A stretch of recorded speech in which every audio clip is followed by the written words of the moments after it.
Class 11th की English में अब तक कुछ नहीं पढ़ा, तब भी तुम्हारे इंग्लिश में मैक्सिमम मार्क्स आए, तुम धूम बचा क्या होगे? ऐसा क्यों कह रहा हूं मैं भाई? दो किताबें तुम्हारी, हॉर्नबिल और दूसरी स्नैपशॉट। हॉर्नबिल में चैप्टर ही सिर्फ 5 है।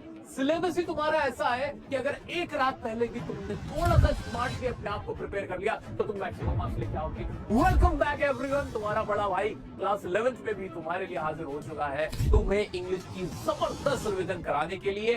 इसमें मैं तुम्हारी कंप्लीट रिवीजन कराने वाला हूँ, हॉर्नबिल की बुक, पोएम, उसके बाद स्नैपशॉट और जो भी तुम्हारा राइटिंग सेक्शन है, सब कुछ मैं कवर कराऊंगा, टेंशन मत लो।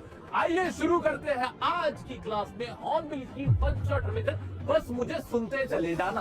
अगर तुमने कुछ नहीं पढ़ा, अब तक किताब खोल के नहीं देखी, फर्क नहीं पड़ता, लेकिन अब आंखें भी खोल के रखना, कान भी खोल के रखना, हाथ में एक पेन ले लो, एक रजिस्टर ले लो, जो इंपॉर्टेंट चीजें मैं बताता जाऊं बस लिखते चले जाना। देखना कैसे सारी चीजें तुम्हारे यहाँ बैठ जाएंगी और एग्जाम में धूम बचाओगे। दोस्तों, शुभारंभ करने से पहले मैं चाहता हूं सब लोग एक साथ कमेंट में अपना नाम लिख दें और उसके आगे लिख दें आई विल स्कोर 80/80। भाई खुद को सबसे पहले बताना चाहिए कि मैं क्या करने जा रहा हूं, खुद को पता होना जरूरी है। अब ये जो चैप्टर्स हैं तुम्हारे इस बुक के अंदर, वो चैप्टर्स नहीं है यार, वो रियल लाइफ की कहानियां, मजेदार कहानियां। पहला चैप्टर है तुम्हारा the portrait of a lady. भाई जब मैं इस चैप्टर के बारे में सोचता हूं ना, मुझे बहुत इमोशनल फील होने लगता है। जानते हो क्यों? ये कहानी है एक दादी की, राइटर की दादी की कहानी, ग्रैंड मदर की कहानी। अब दादी क्या तुम्हारी नहीं है? दादी क्या मेरी नहीं है? ठीक है, आज वो इस दुनिया में ना रही हो, लेकिन हमने अपनी दादी और नानी को एक बार कभी जिंदगी में देखा जरूर होता है, ज्यादातर ऐसा ही होता है। अब दादी का प्यार जो है, क्या उसके बारे में पढ़ना पड़ेगा? नहीं भाई, दादी नानी सबकी सेम होती हैं। वो तुम्हें वैसे ही प्यार करती हैं जैसे तुम्हारी मम्मा तुमसे प्यार करती हैं। अब उनकी ही कहानी, कैसे एक दादी का रिश्ता अपने पोते के साथ था, कैसे वो उससे बड़ा प्यार और स्नेह करती थी, वो पूरी कहानी बताई गई तुम्हारे चैप्टर में, जो कि लिखा है खुशवंत सिंह साहब ने। बहुत बड़े राइटर है, बहुत प्यारे राइटर है। वो उनकी अपनी रियल स्टोरी बता रहे हैं कि उनकी दादी के साथ उनका क्या कनेक्शन था। दोस्तों, सच में ये स्टोरी नहीं है, ये जज्बात है, फीलिंग्स है, इमोशंस है, एक दादी की एक पोते की तरफ। और उस पोते ने अपनी दादी को अमर कर दिया उनके ऊपर चैप्टर लिख के। क्या ये बात तुम्हारे दिल को नहीं छू रही? आओ मैं बताता हूँ कैसे इसको पढ़ना है। एग्जाम के पॉइंट ऑफ व्यू से भी पढ़ेंगे, मेरा बच्चा एग्जाम के पॉइंट ऑफ व्यू से भी पढ़ेंगे, और साथ में रियल लाइफ से भी इसको कनेक्ट करेंगे, ताकि हमें मजा भी आए, फील भी कर पाए, इमोशनली कनेक्ट भी हो पाए। अब चलो देखते हैं कुछ ऐसे वर्ड्स जो तुम्हें पता होने ही चाहिए चैप्टर से रिलेटेड, वो सुन लो। रिंकल्स, अब दादी उनके रिंकल्स होंगी, यानी उनके झुरियां होंगी। रिंकल्स मतलब झुरियां। एब्सर्ड मतलब बहुत बेतुका, अजीब। स्टेल मतलब जो बासी रोटी होती है उसको बोलते हैं स्टेल, बासी, मस्ती। रोजरी मतलब जो मोती होते हैं ना, माला होती है, उसको बोलते हैं रोजरी, रोजरी माला, ठीक है। बीट्स किसको बोलते हैं? दानों को बोलते हैं, जो माला के दाने होते हैं उनको क्या बोलते हैं? बीट्स बोलते हैं। चिरपिंग, जो बर्ड वो चिरपिंग उसको बोलते हैं। क्लैश मतलब जकड़ लेना, किसी चीज को कस के जकड़ लेना, ऐसे लिपटा लेना, क्लैश करना। और माइल्ड का मतलब बहुत सौम्य, कोमल या फिर जेंटल, बहुत जेंटल में, ना बहुत ज्यादा ना बहुत कम, बहुत आराम से, उसको बोलते हैं माइल्ड, ठीक है। और रिसाइट मतलब सुनाना, कोई चीज सुनाने को क्या बोलते हैं? रिसाइट करना। ओके, डिस्ट्रेस मतलब बहुत ज्यादा तंग हो जाना, ठीक है। अब ये कुछ इंपॉर्टेंट वर्ड्स है जो तुम्हें पता होने चाहिए इस चैप्टर से रिलेटेड। अब इसका एक लॉन्ग आंसर, एक समरी मैं तुम्हें अब बताने जा रहा हूं। ध्यान से बस सुनते जाओ, आंख बंद करके मेरे को सिर्फ सुनोगे भी ना, तुम्हें सब कुछ फील होगा। दोस्तों, ये कहानी है ऑथर की उसकी दादी के साथ, उनके रिश्ते कैसे थे। आइए शुरू करते हैं। The chapter portrait of a lady is the real story of the author and his grandmother. सच्ची कहानी है ऑथर की अपनी ग्रैंडमदर के साथ जो रिश्ता हुआ था। The grandmother was an old woman with a wrinkled face. Grandmother कैसी है भाई? एक ओल्ड वुमन है जिनका रिंकल्ड फेस है। कैसा फेस है? रिंकल्ड फेस है, बिल्कुल रिंकल्ड फेस है, मतलब उनकी बहुत सारी झुर्रियां आई हुई हैं। ये तो है ना? हाँ जी, बिल्कुल यही है, रिंकल्ड फेस है उनका। ओके, और क्या है? और क्या है? और कैसी दिखती है दादी? दादी पहले दिखती कैसे उसके बारे में बताया गया है, और आगे क्या बता रहे हैं? It was hard to believe, ये बड़ा मुश्किल है विश्वास करना, that she had once been young and pretty. अब उनके बारे में लोग कहते हैं कि वो जब अपनी जवानी में थी, जब दादी माँ अपनी जवानी में थी, तब वो बड़ी प्रिटी लगती थी, बड़ी खूबसूरत लगती थी। लेकिन अब वो इतनी ज्यादा बूढ़ी है, इतनी ज्यादा उनकी रिंकल्स हैं, बूढ़ी दिखती हैं, कि लगता ही नहीं कि वो भी कभी जवान नहीं होगी। हमारी दादी और नानी कैसी होती है? ज्यादातर की तो बूढ़ी ही होती है, बूढ़ी दादी माँ कहा जाता है इसीलिए क्योंकि उनकी उम्र हो चुकी होती है जब तक हम बड़े होते हैं तब तक, ठीक है। इवन हैड अ हस्बैंड, ये विश्वास करना भी बड़ा मुश्किल है कि कभी वो भी जवान नहीं होंगी, कभी उनके भी पति रहे होंगे, ये भी यकीन नहीं होता। आगे बढ़ते हैं। शी वॉज शॉर्ट, अब उनके बारे में बताइए कैसे दिखती है। शॉर्ट है, थोड़ी सी शॉर्ट है, कद काठी में, फैट है, थोड़ी सी मोटी सी है, एंड स्लाइटली बेंट, और थोड़ी सी झुकी हुई है। दादी माँ ऐसी तो चलती है, ऐसे झुक के तो चलती है, बस उनका नेचर बताया गया। आगे बढ़ते हैं। She used to walk around the house in white clothes, वो घर में व्हाइट कलर के कपड़ों में घूमा करती हैं, सफेद कलर के कपड़े पहनती, क्योंकि अब उनके हस्बैंड नहीं रहे, वो अब एक विडो है। आ जाते हैं। She kept her one hand resting on her waist and the other hand was telling the beads of her rosary. एक हाथ उनका ऐसे अपनी कमर पे रहता है और दूसरे हाथ में उनके माला होती है, और उसकी वो माला के दानों को जपती रहती है, ऐसे ऐसे माला को जपती रहती है। ये उनका रूटीन है, ये उनका काम है, ऐसे वो जिंदगी गुजारती है। इन इनिशियल डेज, शुरुआती दिनों में, the author and his grand mother were good friends. भाई जब वो छोटे थे, ऑथर खुशवंत सिंह जो थे, जब वो बच्चे थे, तब वो और उनकी दादी माँ बहुत अच्छे दोस्त हुआ करते थे। दरअसल जब हम छोटे होते हैं ना, हमारी पहली दोस्ती पता है किससे होती है? वो हमारे दादा या दादी से होती है। वो हमारे सबसे पहले फ्रेंड बनते हैं। वो हमें स्कूल लेके आते हैं, स्कूल लेके जाते हैं, वो हमसे बातें करते हैं, हमें छोटी छोटी चीजें सिखाते हैं, बल्कि हमें चीज भी दिलवाते हैं। आपके दादा दादी या नाना नानी ने आपके साथ ऐसा रिश्ता जरूर कभी ना कभी रखा होगा। तो ऐसे ऑथर खुशवंत सिंह साहब भाई अपनी अपनी दादी के साथ उनकी बहुत जमती थी, बड़े अच्छे दोस्त थे शुरुआती दिनों में, जब ये गांव में रहते थे। His parents left him with her when they went to live in the city. जो खुशवंत सिंह के जो पेरेंट्स थे ना, वो शहर चले गए थे कमाने के लिए, सेटल होने के लिए, और वहां पे गांव में ऑथर को, जो खुशवंत सिंह थे, उनको गांव में दादी के पास छोड़ के चले गए थे कि आप यहाँ पे रहो और हम वहां जा रहे हैं, ठीक है। अब दादी माँ क्या करती थी? She used to wake him up in the morning and get him ready for school. अब दादी क्या करती थी? पूरा ख्याल रखती थी, खुशवंत सिंह का पूरा ख्याल रखती थी। सुबह उसे उठाती थी, उनको नहलाती थी, उन्हें नाश्ता कराती थी, चपाती पे ऐसे बटर लगा के उनको खिलाती थी, उनका स्कूल के लिए जो थैला होता था, बस्ता होता था, उसको रेडी करती थी, उनको अपने साथ स्कूल लेके जाती थी, और फिर मंदिर भी लेके जाती थी। वहां पे उनको धर्म कर्म की बातें भी सुनाती थी। तो वो पूरा ध्यान रखती थी किसका? ऑथर का। इसलिए दोनों की दोस्ती बहुत अच्छी थी। क्या क्या करती थी? और she used to pack the things required by him for the day. उनके लिए सारी चीज, स्लेट वगैरह, जो पढ़ने जाते तो स्लेट वगैरह उनके बस्ते में डालना, उनको तैयार करना, and send him to the school, school भेज देती थी।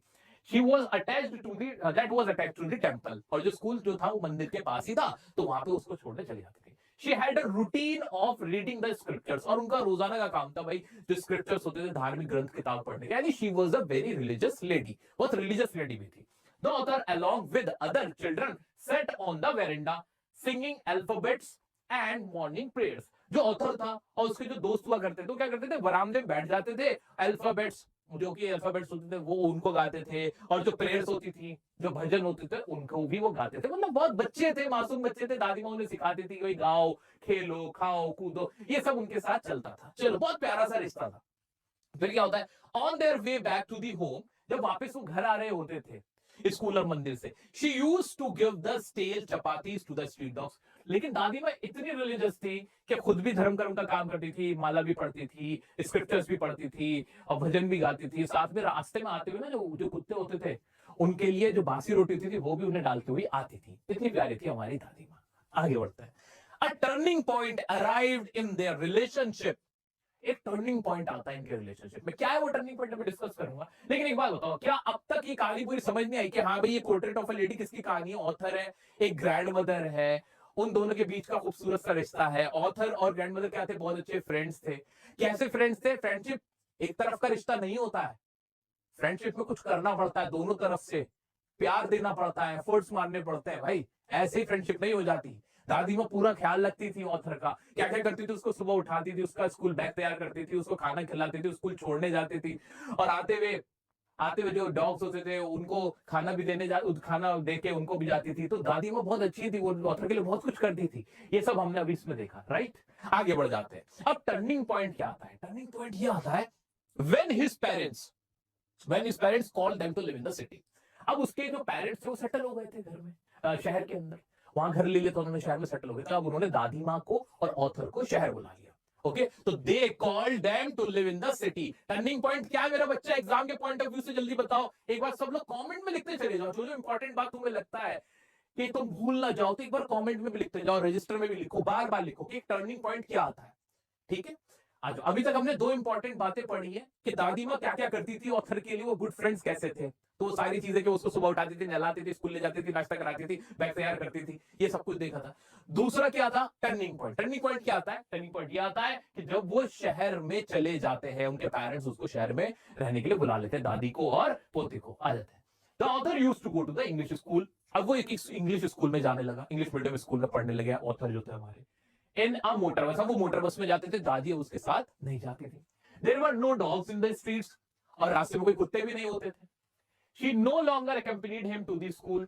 She could not help him in studies as everything was in English language या another language. अब सारी चीजें बदल चुकी थी। अब ना रास्ते में कोई कुत्ते थे जिनको वो खाना दे पाते थे, ना रास्ते में कोई टेम्पल था, ना वो अब उसको छोड़ने जा पाती थी दादी माँ, जैसे पहले छोड़ने जाती थी स्कूल के लिए, है ना। अब वो सब नहीं होता था। साथ ही ये बहुत इंपॉर्टेंट पॉइंट है कि she was not able to help him in studies. वो अब उसकी हेल्प भी नहीं कर पाती स्टडीज के अंदर। पहले तो उनको पढ़ा देती थी, सिखा देती, अल्फाबेट सिखा देती, भजन वगैरह उसको बुलवाती थी कोरस के साथ पूरा पूरा, लेकिन अब वो ये नहीं कर पाती थी क्योंकि अब जो उसकी पढ़ाई थी वो इंग्लिश लैंग्वेज में थी, अनदर लैंग्वेज में थी, and she could not understand that another language. ये चेंज आया था। एग्जाम का सबसे बड़ा क्रक्स, सबसे इंपॉर्टेंट क्वेश्चन यही बनेगा, मेरा बच्चा एग्जाम में पूछेगा कि what was the turning point in the relationship of grandmother and author. ये एग्जाम का क्वेश्चन बनता है, ये आपको आंसर पता होना चाहिए। ये एक बार घोट लो, ठीक है, 3-4 बार पढ़ लो, याद हो जाएगा। आगे बढ़ जाते हैं। She was distressed that there was no teaching about God and the scriptures. उनको बहुत बुरा लगता था, बहुत मुश्किल महसूस करती थी कि यार यहाँ पे ना इस नए वाले स्कूल के अंदर तो यार यहाँ पे कुछ गॉड की धर्म कर्म की बातें ही नहीं है, यहाँ पे जो धार्मिक किताबें हैं वो भी नहीं पढ़ाई जाती हैं। तो उनको ये चीज बुरी लगती थी, तो बहुत डिस्ट्रेस रहती थी, दुखी रहती थी, परेशान रहती थी। आ जाते हैं and the scriptures and that's why disapproved the new syllabus. और वो जो नया सिलेबस था, नई पढ़ाई थी, वो उसको पसंद नहीं करती थी, यानी इंग्लिश मीडियम स्कूल को पसंद नहीं करती थी। आ जाते हैं when the author went to a university. अब बच्चा बड़ा हो गया, अब हमारे ऑथर खुशवंत सिंह और बड़े हो गए, अब वो यूनिवर्सिटी जाने लगे। अब दादी पोते के रिश्ते में बदलाव आना शुरू हो गया। पहले तो तब अलग हुए जब गांव से शहर में आए, और अब ये यूनिवर्सिटी जा रहा है बच्चा, पूरे अलग होंगे। अब देखना क्या होता है। Author went to university, he got a separate room in his house and the bond had broken now. पहले दादी माँ और पोते दोनों साथ में रहते थे, बट जब बच्चा बड़ा हो गया, खुशवंत सिंह बड़े हो गए, अब यूनिवर्सिटी की बारी आई जाने की, अब जब उनकी उम्र तकरीबन 18-19 साल हो चुकी है, तब अब वो अलग सेपरेट रूम में रहना शुरू हो गए, और यहां से the bond had broken, bond टूट चुका था। अब दादी पोते एक साथ नहीं थे। सोच के कितना अजीब और बुरा लग रहा है। और जितनी भी मैं तुम्हें स्टोरी बता रहा हूं ना, इस वक्त सिर्फ और सिर्फ मुझे मेरी दादी मेरे माइंड में चल रही है, and of course she is no more, but yes I miss her badly. तो ये चैप्टर इसलिए मेरे लिए थोड़ा डिफिकल्ट भी होता है पढ़ाना, बिकॉज इससे emotional chapter 9th to 12th में सबको पढ़ाता हूँ, इससे मुश्किल चैप्टर मुझे कोई नहीं लगता। मुश्किल इसलिए क्योंकि इसको एक्सप्लेन करना बड़ा मुश्किल पड़ जाता है, बहुत डिफिकल्ट हो जाता है, क्योंकि यहाँ सारे जज्बात जुड़े हुए हैं। I can imagine my own दादी माँ here, and she was as nice as author's grandmother, और सब सेम ही लगता है मुझे, वो भी ऐसी ही थी, एंड मेरी रोल मॉडल वो थी। सो बहुत प्यारा चैप्टर लगता है मुझे। आ जाते हैं, अब दादी और पोते का बॉन्ड ब्रेक हो चुका था, टूट चुका था। Grandmother rarely talk to anyone in the house now. अब ग्रैंडमदर किससे बात ही नहीं करते थे, कोई था ही नहीं, क्योंकि वो अब उनके सोच के नहीं थे वो लोग। बच्चा था तो प्यार था तो बात हो जाती थी, बट अब बच्चा बड़ा हो चुका है। She had accepted her loneliness, और उन्होंने अपनी लोनलीनेस को, अकेलेपन को एक्सेप्ट कर लिया था। अब आगे क्या होता है, breaking bread into pieces and feeding to the birds was her daily routine. भाई ब्रेड को तोड़ के पंछियों को देना, पहले कुत्तों को देती थी, पंछियों को देती थी, वो उनका डेली रूटीन हो चुका था। The birds would sit on her legs, her head, some even on the shoulder. अब पंछी आते थे, पक्षी आते थे, कोई उनके सर पे बैठता था, कोई कंधों पे, कोई उनकी टांगों पे बैठ जाते थे, और वो उनको खाना देती थी। When the author decided to go abroad for further studies, जब ऑथर डिसाइड करता है to go abroad, अब्रॉड जाने के लिए, for further studies के लिए, she came to the railway station to leave him off. She came, वो आती है रेलवे स्टेशन उसे छोड़ने के लिए, but not looked sentimental. लेकिन वो बहुत ज्यादा सेंटिमेंटल या इमोशनल नहीं होती है। In fact, she continuously recited her prayers and kissed him on the forehead. वो बस अपने वही माला जपती रहती है, वही अपनी जो जो दाने होते हैं माला के, वो उसको पढ़ती रहती हैं, और बस वो उसके माथे को चूमती हैं और कुछ नहीं कहती है, because she had accepted her loneliness. उन्होंने समझ लिया था कि अब बदलाव आ चुका है, अब ये मेरा पोता मेरे से उतना कनेक्टेड नहीं रहा, अभी बड़ा हो गया, अब हमारे बीच वो चीज नहीं रही है।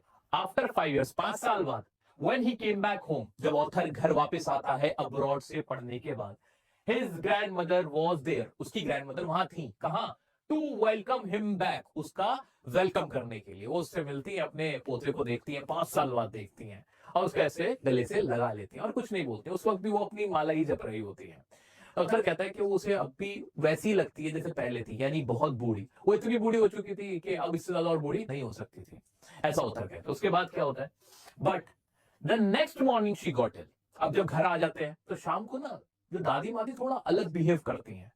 वो रोजाना की तरह पूजा पाठ नहीं करती, बल्कि जो मोहल्ले की औरतें होती है ना, उनको बुला लेती हैं और उनको इकट्ठा करके पुराना सा ड्रम लेती हैं और गाना गाती हैं, ऐसे ऐसे बजा के गाना गाती है। कौन से गाने गाती हैं, जब कोई वॉरियर्स होते थे ना, जो घर आते थे, जो योद्धा होते थे, वो जब घर आते थे, उनकी घर वापसी पे जब जो गाने गाए जाते थे वो वाले गाने गाती है। खूब गाती है, इतना गाते थे कि ऑथर और उसके घर वालों को रोकना पड़ता है, उन्हें स्टॉप करना पड़ता है कि भाई आप थक जाओगे, इतना गाना मत गाओ। लेकिन नेक्स्ट मॉर्निंग क्या होता है, वो बीमार पड़ जाती है। She got ill. The doctor told, doctor बताते हैं, that डॉक्टर ने बताया that it was a mild fever and it would go. Doctor कहता है कोई नहीं है, हल्का फुल्का बुखार ऐसे ही हो जाएगा। लेकिन ग्रैंडमदर को पता होता है। ग्रैंडमदर कहती है the grandmother told that her and was near, कि अब मैं नहीं बचूंगी, मेरा काम हो गया, अब मेरा दिन पूरे हो गया, अब मेरा जीवन खत्म है। She did not want to waste time. वो अपना टाइम वेस्ट नहीं करना चाहती थी टॉकिंग टू समवन, किसी से बात करके। सो शी केप्ट रिसाइट करते, मेरा बच्चा एक बार लिख लो, इंपॉर्टेंट वर्ड है, रिसाइट करती रहती है, ऐसे रिसाइट करती रहती है, अपनी जो माला थी उसी को जपती रहती है। Reciting her prayers laying on the bed, वो बेड पे होते हैं और ऐसे माला जपते रहती है, किसी से कोई बात नहीं करती है, बस ने कहती है कि मुझे पता है मेरा वक्त आ गया है, मेरा समय आ चुका है, मैं मर जाऊंगी।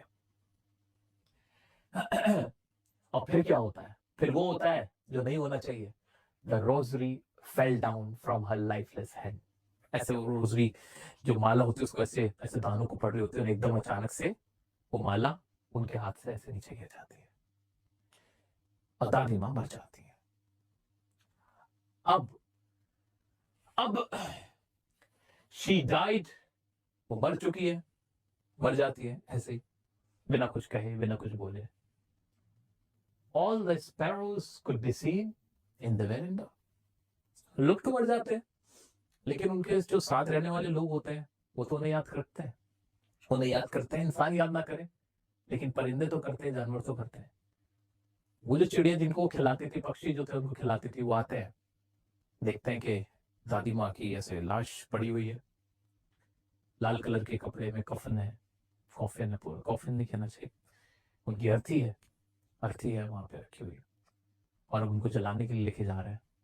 चिड़िया ये सब देखती है, उस दिन वो खाना नहीं खाती है, ऑथर की जो मदर होती है वो उनके लिए खाना लेके आती है, रोटी का टुकड़ा, लेकिन कोई भी पक्षी खाना नहीं खाता था, क्योंकि वो भी समझ चुके थे कि उनकी जो सबसे पहली दोस्त थी, जो दादी माँ थी, वो अब नहीं रही। शी हैज डाइड, वो मर चुकी है। The sparrows could be seen in the veranda mourning her death. ऐसा लग रहा था जैसे वो जो स्पैरोस थे, जो बर्ड्स थे, वो भी दादी माँ की मौत का विलाप कर रहे हैं, और इस तरह से दादी माँ हमें छोड़ के चली जाती है। That's the story of the grandmother, and that's a beautiful story penned by Khushwant Singh. And दोस्तों ये पूरा चैप्टर था। अब आके मैं बता देता हूँ कि इसमें इंपॉर्टेंट क्या क्वेश्चंस पूछे जाते हैं। दोस्तों इस चैप्टर में तुम्हें क्या याद रखना है, अब एग्जाम के पॉइंट ऑफ व्यू से समझ लो। पहली चीज तो कि ऑथर का जो रिलेशनशिप था दादी माँ के साथ, वो तुम्हें पता होना चाहिए। जो मैंने लॉन्ग आंसर कराया उसमें सारी चीजें ऑलरेडी कवर्ड हैं। रिलेशनशिप भी कैसा कि भाई शुरुआत में कैसा था, बचपन में वो स्कूल छोड़ने जाना, वो सारी चीज आ गई। सेकंड डे वो सिटी में आ गए थे, तब रिलेशनशिप कैसा था, और फिर जब वो यूनिवर्सिटी में चला गया था तब क्या हुआ था, तो तब वो अकेली पड़ गई थी। She had accepted her loneliness, उन्होंने अपनी लोनलीनेस को एक्सेप्ट कर लिया था। ये 3 चीजें तुम्हें पता होनी चाहिए। चौथा जो बहुत इंपॉर्टेंट पॉइंट बनता है वो ये बनता है कि जो दादी माँ थी वो स्कूल, जो इंग्लिश जो न्यू स्कूल थे, उसको पसंद क्यों नहीं करती थी। तो वहां बताते ना, क्योंकि वो अदर लैंग्वेज में था तो वो हेल्प नहीं कर पाती थी स्टडी में। जो हमने लिखा हुआ भी है, लॉन्ग आंसर में हमने लिखा हुआ भी था, ये रहा, इस में लिखा हुआ भी है कि क्यों नहीं पसंद करती थी। वो सारे रीजन यहाँ पे मौजूद भी थे कि भाई सब कुछ इंग्लिश में था, उसमें गॉड की बात नहीं होती थी, उसमें स्क्रिप्चर्स नहीं पढ़ाए जाते थे, तो वो सब उनको पसंद नहीं आता था। ये तुम्हें याद रखना है। मोटा माटी इसके अंदर यही है। और जब दादी माँ मर गई थी तो उस वक्त की कंडीशन क्या थी, उन्होंने क्या कुछ अलग किया था, वो है। वही सवाल तुम्हारे इसमें रिपीट होते रहते हैं, बार बार रिपीट होते रहते हैं मेरा बच्चा।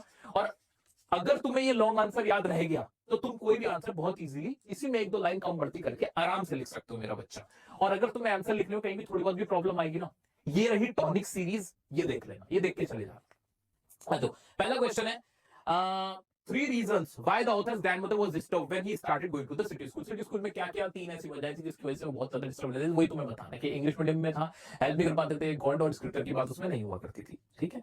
और क्या था, three ways in which the author's grandmother spent her days after he grew up. जब बच्चा बड़ा हो गया था तो वो अपना जिंदगी कैसे गुजारती थी, तो वो रिसाइटिंग करती रहती थी, क्या अपनी जो रोजरी थी उसके बिट्स को रिसाइट करती रहती थी, है ना, पूजा पाठ का काम करती थी, चिड़ियाओं को खाना देती थी, ये सारे काम कौन करती थी, दादी माँ देती थी, दादी माँ करा करती थी, ठीक है। और क्या था, और उन्होंने अपने जो सिक्लूजन था, उनका जो लोनलीनेस था, उसको उन्होंने एक्सेप्ट कर लिया था, तो वो किसी से बहुत ज्यादा बात नहीं करती थी। एक क्वेश्चन ये है कि three ways in which the author's grandmother spent her days after he grew up. जब वो बड़ा हो गया था तो ग्रैंडमदर कैसे अपना जीवन यापन करती थी, तब वो उनकी लाइफ कैसी थी। तो वो ऐसी थी कि सबसे पहले तो she had accepted her seclusion, her loneliness. ये लाइन लिख डालो यार, एक बार कमेंट में लिख डालो, याद रहेगा। फिर और क्या करती थी वो, और क्या करती थी वो, ना एक स्पिन व्हील होता है ना, चरखा जिसे बोलते हैं, वो उसमें लगी रहती थी, उसमें अपना टाइम लगा के रखती थी। दूसरा, वो जो पूजा पाठ का काम था, प्रेयर्स होते थे, अपने ट्रेम्बलिंग लिप्स से अपने प्रेयर्स को करती रहती थी, रिसाइट करती रहती थी अपने रोजरी बीट्स को, ये काम वो करती रहती थी। एक चीज क्या करती थी वो, कि जो स्पैरोज होती थी उनको क्रम्स, क्रम्स बोलते हैं, टुकड़े, छोटे छोटे जो रोटी के टुकड़े होते हैं, वो क्रम्स किसको देती थी, स्पैरोज को या बर्ड्स को वो क्रम्स फीड करती थी, ये काम उनका था, ठीक है।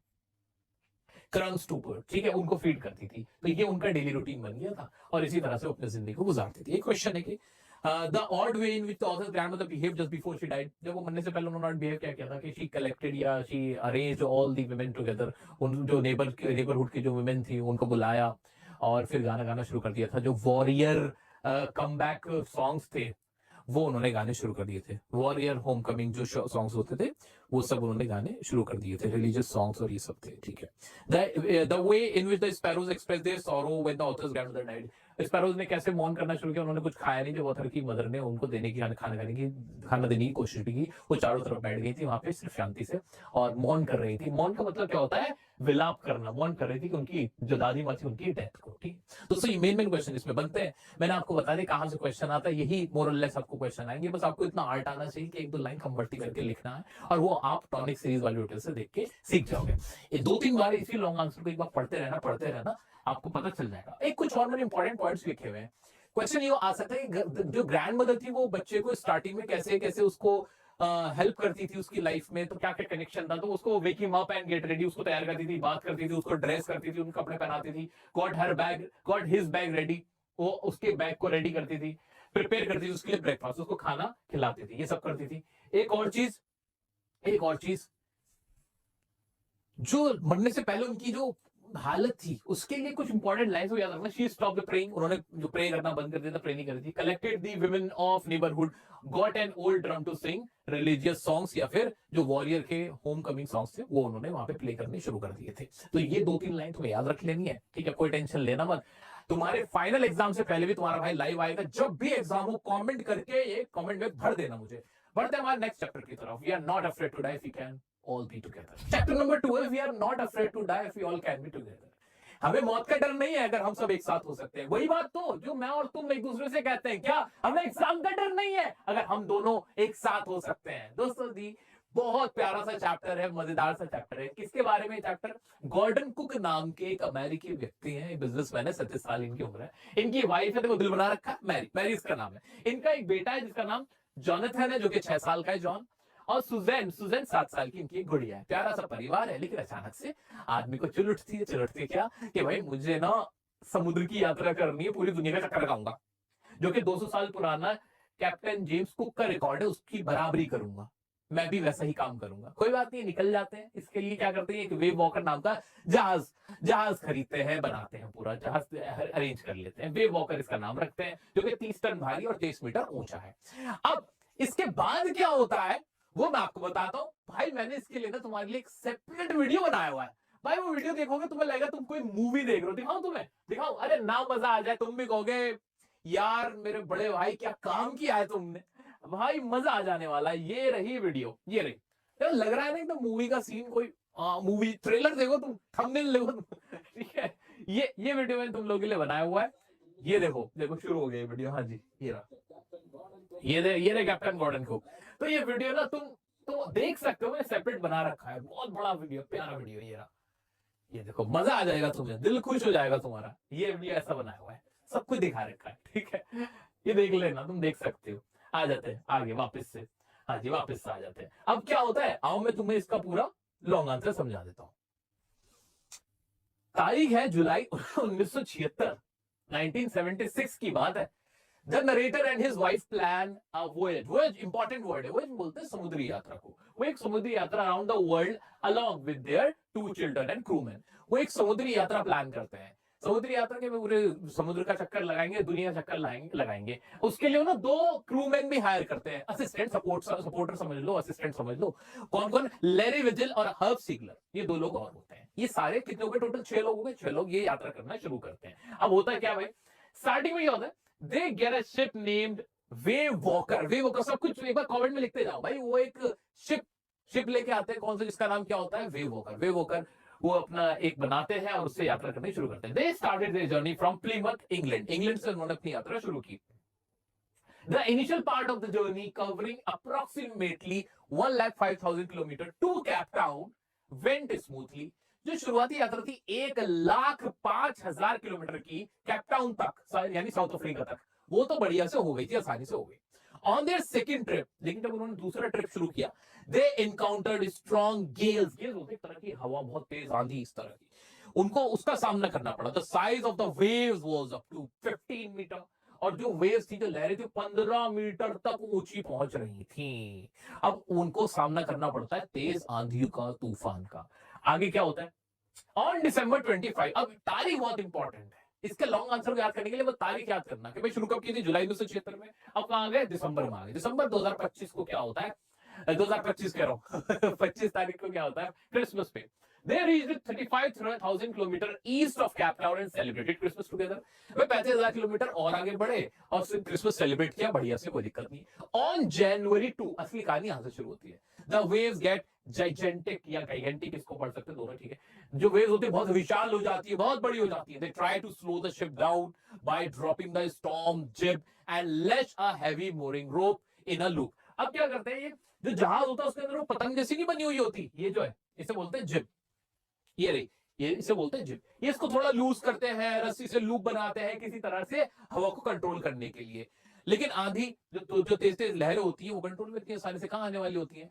और उसके बाद क्या होता है? They carry life raft drills, attach life lines, don life jackets and oil skin. तो वो सारे अरेंजमेंट करते हैं जिससे उन वेव्स के बड़े होने पे या जो और विशाल हो जाए तो बचा जा सके। वो सारे अरेंजमेंट्स, वो ड्रिल्स वगैरह करते हैं। सडनली एट 6 PM, शाम को 6 बजे क्या होता है? A massive wave hits the ship and the narrator is thrown off from the deck। अब क्या होता है, जो चला रहा होता है जहाज, जो कैप्टन गॉर्डन कुक होता है, वो एक वेव आती है ऐसे जोर की आती है जिसकी वजह से जो कैप्टन होता है वो जहाज के बाहर वो गिर जाता है भाई, शिप के बाहर गिर जाता है। बहुत ज्यादा उसको चोट लग जाती है। ही एक्सेप्ट्स हिज अप्रोचिंग डेथ। उसके दांत वांत टूट जाते हैं, पसलियों में भी चोट आती है। अब बिल्कुल किसी तरह से बस वो अब ये इंतजार कर रहा होता है अब तो मैं मर गया। अब क्या होता है? He is approaching his death and he starts losing consciousness। बेहोश होने को तैयार होता है। When the ship is about to overturn, a huge wave hits again, turns it right back। जैसे ही शिप बिल्कुल ऐसे गिरने वाला होता है, एक और लहर आती है और उसको सीधा कर देती है, सीधा कर देती है। शिप डूबते डूबते बच गया। अब क्या होता है? He suffers injuries in ribs and mouth। कहां कहां चोट लगती है? यहाँ पे लगती है, यहाँ पे लगती है, बहुत ज्यादा उसके चोट लगती है। He grabs the guard rails and gets on the ship। वो किसी तरह से रेलिंग पकड़ के ऐसे ऊपर आ जाता है शिप पे। चलो जी, बच गए, जिंदा तो बच गए। He instructs his wife to guard the wheel। Wheel संभालो। वो ऐसे अपनी वाइफ से कहता है तुम व्हील संभाल लो, मेरी तो हालत खराब होगी, मैंने टूट पड़ी है। He goes to his children's cabin where Sue informs about a bump on her head। वो अपने बच्चों को देखता है तो वहां सू जो उसकी बेटी होती है वो कहती है मेरे पूरा बम निकल गया, उसके चोट लगी थी बड़ी जोर के। Where Sue informs about a bump on her head, he ignores that and tries to save the ship। लेकिन वो अभी उसके बारे में ज्यादा बात नहीं करता क्योंकि उसे अभी शिप को बचाना होता है। वो क्रूमैन से क्या कहता है? Crewman starts pumping out the water. Crewman पानी, जो जहाज में पानी भर गया था उसे बाहर निकाल रहे होते हैं। Does water proofing on the गेपिंग holes, जो भी जहां पे होल बन गए थे, जो टूट फूट हो गई थी जहाज के अंदर, क्योंकि जहाज पे बड़ी जोर के हिट किया था वेव ने, तो उसमें छेद हो गए, तो उनको भरने की कोशिश करने लगते हैं।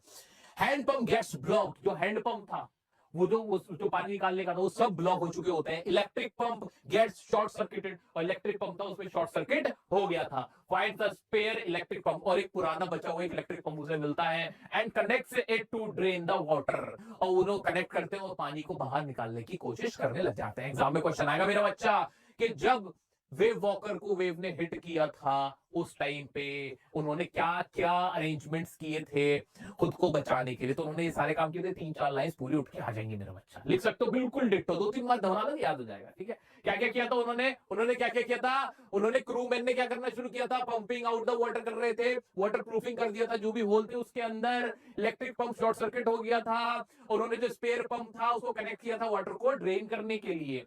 और क्या हुआ, they all keep pumping, steering, repairing and sending radio signals for help entire night पूरी रात वो सभी कर रहे थे, पंपिंग कर रहे थे, जहाज को किसी तरह स्टेयर कर रहे थे, इधर उधर कर रहे थे और रिपेयर कर रहे थे, जहां जहां चोट जो जो जहाज को नुकसान पहुंचा था उसे रिपेयर करने की कोशिश कर रहे थे, और सिग्नल्स भेज रहे थे, रेडियो सिग्नल भेज रहे थे कि हमें हेल्प की जरूरत है, हमारा जहाज बुरी तरह से डिस्ट्रॉय हुआ है, उसको चोट लगी है, हमें भी चोट लगी है, तो हमारी कोई हेल्प करने आ जाए। ये सब कुछ हो रहा था, यहाँ तक क्लियर है? बिल्कुल।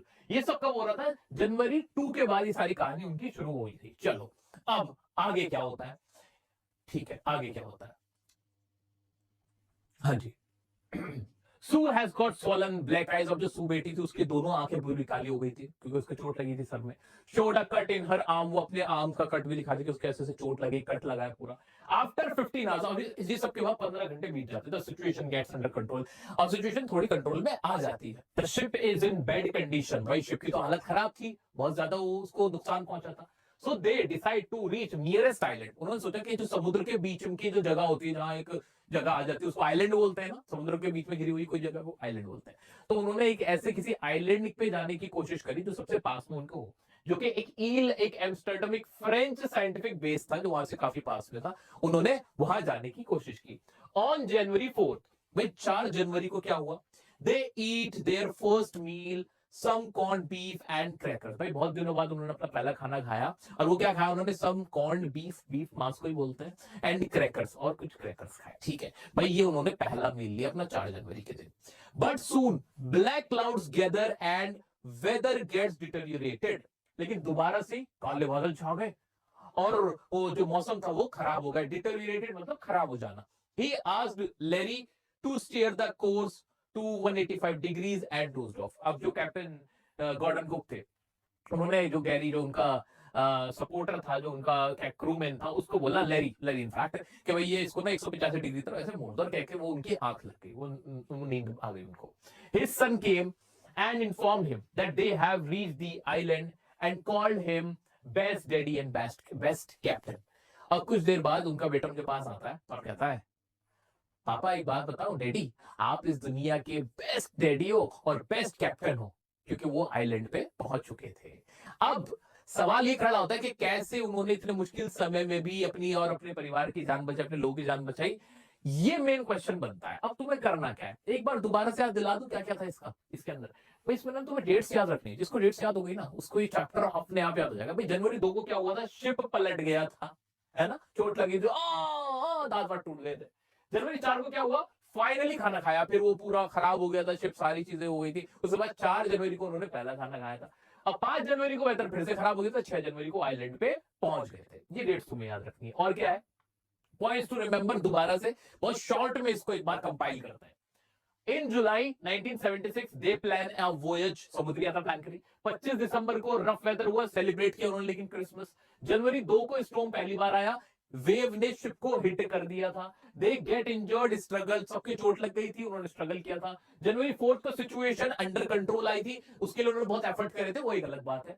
जनवरी 5 को वेदर दोबारा से डिटेरिएट हो गया था, जनवरी 6 को वो आइलैंड पे पहुंच गए थे। मेरा बच्चा एग्जाम के लिए बहुत सारे क्वेश्चन इसमें से बन सकते हैं, लेकिन कुछ ऐसे वर्ड्स मैंने अलग से तुम्हारे लिए लिखे हैं जो इस चैप्टर में से पूछे जा सकते हैं और जो तुम अपना आंसर करते हुए यूज करने। क्या भाई, जहाज जो उनका बच गया था, उन्होंने कॉन्कर कर लिया था, टैकल किया था इतने बुरे समय को, वो कैसे कर पाए थे? वो ऐसे कर पाए थे, उनके अंदर क्या था, they showed optimism, hope, hazardous experiences उन्होंने वहां पे फेस किए, नेवर गिव अप एटीट्यूड था उनका, अप्रोच था, फाइट विद डेथ, उन्होंने क्या करा था, मौत से लड़ाई करी थी, सेल्फ कॉन्फिडेंस था उनके अंदर, करेज दिखाया था, पेशेंस दिखाया था, घबराए नहीं थे, टीम वर्क था, सब लोगों ने पूरी रात मिलके जहाज में क्या किया था, स्टीयरिंग किया था वाटर जो था उसका ड्रेनिंग किया था, रिपेयरिंग का काम किया था, वे वॉकर ये सब उन्होंने मिलकर किया था, यूनिटी थी उनके अंदर, ये नहीं कहा था तुम्हें ही लगी थी, तुम्हें ही लगी थी समुद्री यात्रा करने की, मैं तो अच्छा खासा किचन में खाना बना रही थी, पता नहीं तुम क्या चाहते थे,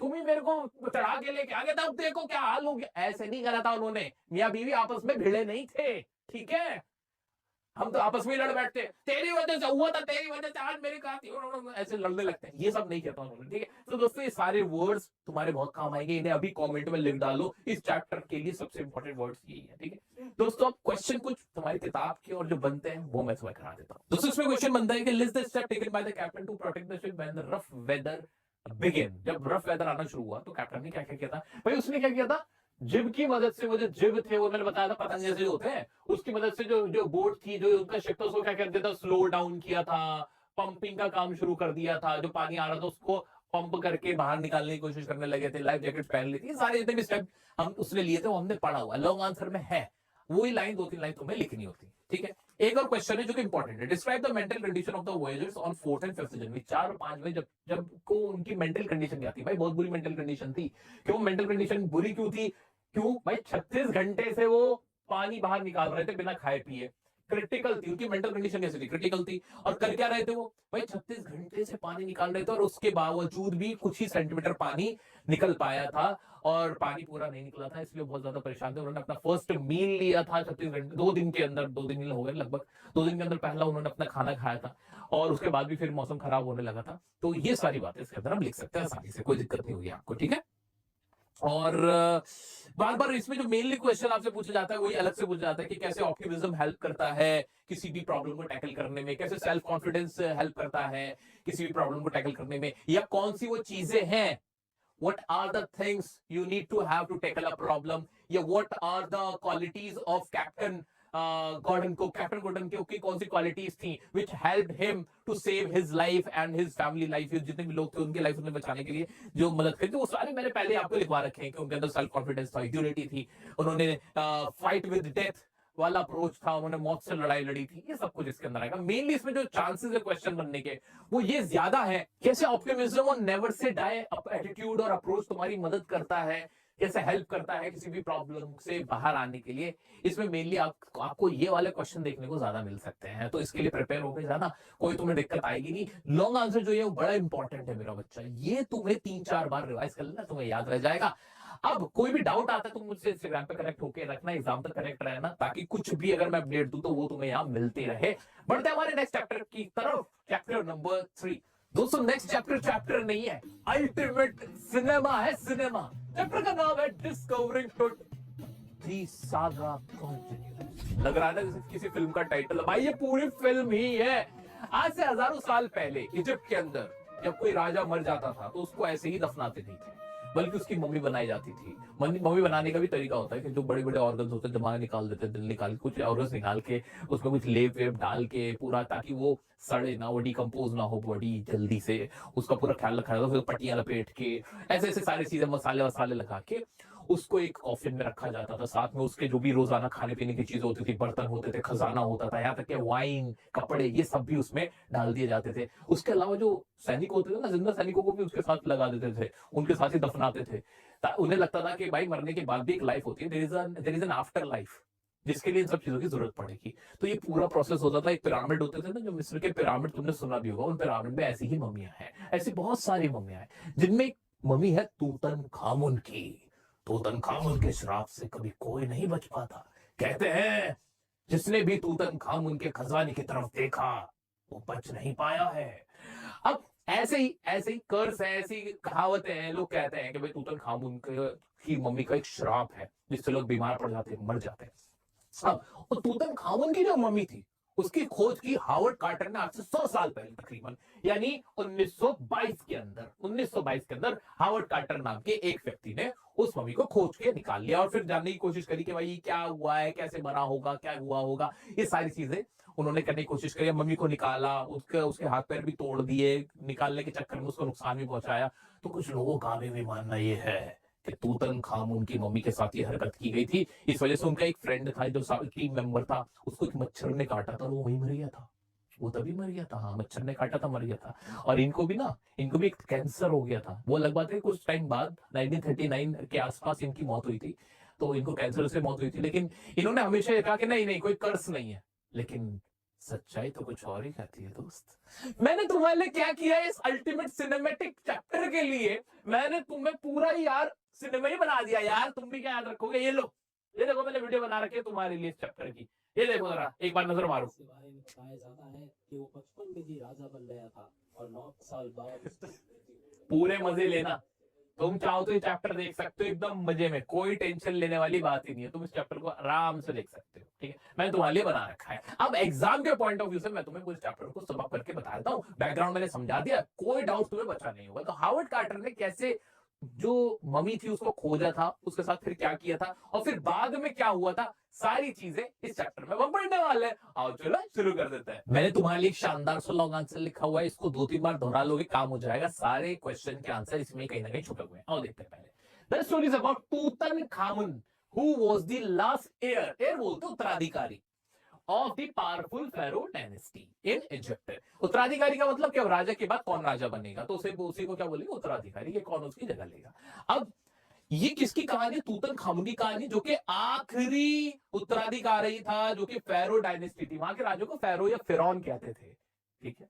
जैसे यहाँ राजा कहते थे, वहां फिरौन कहते थे। तो वो जो आखिरी फिरौन था वो कौन था? तूतनखामुन था, इजिप्ट के अंदर। He was a teenager when he died. जब वो मरा तो एक टीनेजर था, यानी उसकी उम्र 16, 17, 18 साल की रही होगी। And his death was a mystery. किसी को नहीं पता कि वो मरा कैसे था, उसकी डेथ मिस्ट्री है। Some speculated that he was murdered, और कुछ लोग कहते हैं कि उसकी मौत मर्डर से हुई थी, यानी उसका कत्ल किया गया था। He was killed.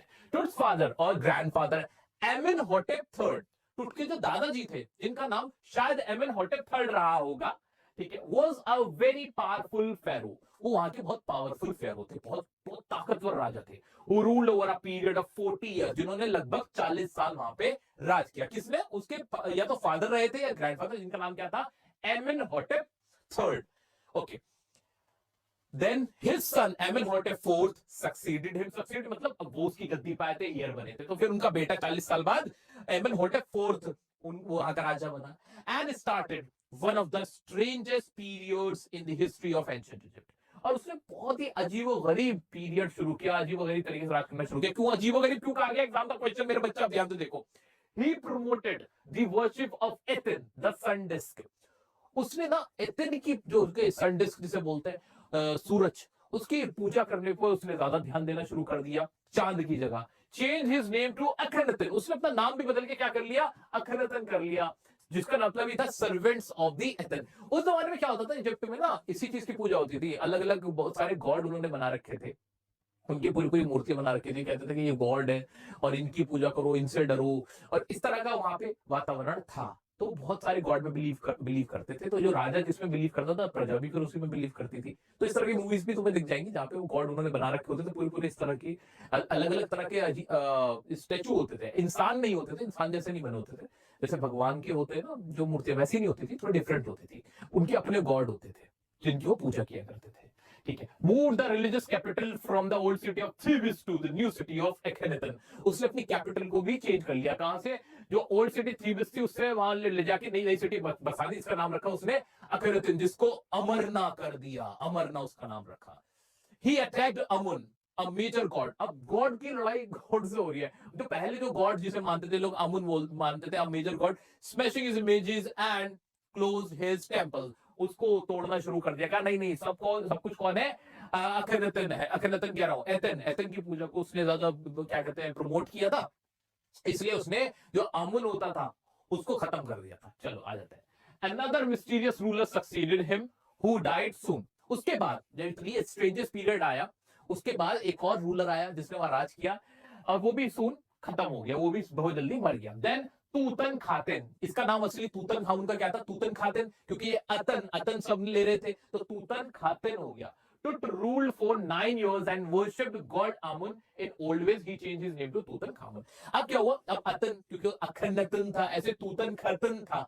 अब खतन से अतन हटाना था, अटन की तो पूजा करने को कहता था ना वो। अब अतन हटा के इसने दोबारा से अमुन की पूजा को शुरू कर दिया। इसने तूतन खामुन ने उसने अपना नाम भी बदल दिया, तूतन खामुन कर लिया, और कहते हैं कि इसने 9 साल राज किया और उसने अपनी जो क्या कहते हैं खुद का नाम भी बदल दिया और अमुन की पूजा को दोबारा से जैसे पहले होती थी वैसे ही शुरू करवा दिया। ये पूरी कहानी थी। अच्छा, living image of Amun, Tutankhamun के नाम का मतलब ये तुम्हें पता होना चाहिए। यहां तक की कहानी बिल्कुल अलग थी। अभी हम बात कर रहे हैं हिस्ट्री की कि क्या हिस्ट्री थी तूतनखामुन की। इतना क्लियर हुआ किस किसने राज किया। एमेनहॉटेप थर्ड, एमेनहॉटेप फोर्थ, स्ट्रेंजर्स पीरियड आया, फिर एक और क्या कहते हैं एनोनिमस कोई राजा है जिसका नाम नहीं पता, वो भी जल्दी समझ गया। उसके बाद तूतनखतन आया जिसने अपना नाम बदल के he change his name to Tutankhamun and he promoted the worship of Amun. Clear? इतना क्लियर हो गया। आ जाओ, और इसका नाम का मीनिंग क्या है? Living image of Amun. अब क्या होता है 1922 के अंदर हावर्ड कार्टर थे, उन्होंने क्या करा? His tomb was discovered by British archaeologist Howard Carter in 1922. British archaeologist है हावर्ड कार्टर, उन्होंने 1922 में उसका टूम जो मकबरा था उसकी खोज की।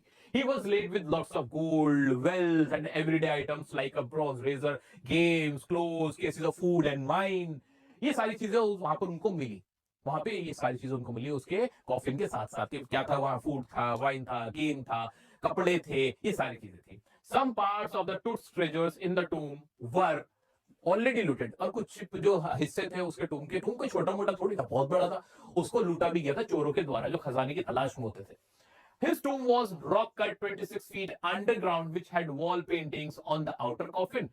Tut's face was gilded. In the first coffin, he found the garland of olives, lotus petals and cornflowers. अब वो बताते हैं कि वो जो टूम था उसमें क्या क्या था। तो टूम कितनी ऊंचाई नीचाई पे था भाई? 26 फीट अंडरग्राउंड था, जिसके अंदर वॉल पेंटिंग्स लगी हुई थी। आउटर कॉफिन में जो टूट्स का फेस था वो गिल्डेड था, उसका चेहरा नहीं बना देते, तुमने देखा होगा कॉफिन के ऊपर चेहरा बना हुआ होता है इस तरह का। इन द फर्स्ट कॉफिन, पहले कॉफिन में क्या था? बहुत सारी मालाएं थी ऑलिव्स की, ऑलिव फूल को बोलते हैं ना, लोटस के पेटल थे, लोटस के फूल के थे, और कॉर्नफ्लावर्स। उन्हें ऐसा लगता था कि भाई खुशबू रहे, सब चीज रहे, बड़ा राजा था भाई, तो साथ में सारी चीजें कॉफिन में थी। It showed that he was buried in the month of March और अप्रैल। इससे ये पता चलता है कि उसको जो दफनाया गया, को मार्च या अप्रैल में दफनाया गया, क्योंकि उस समय ही वाले जो फ्लावर्स थे वो क्या कहते हैं खिलते हैं। It showed that okay, the third and final coffin put Carter in trouble as ritual resins was used to cement Tut to the bottom of the solid gold coffin. अब तीसरा जो कॉफिन था उसके अंदर किंग टूट था, लेकिन उसमें क्या था?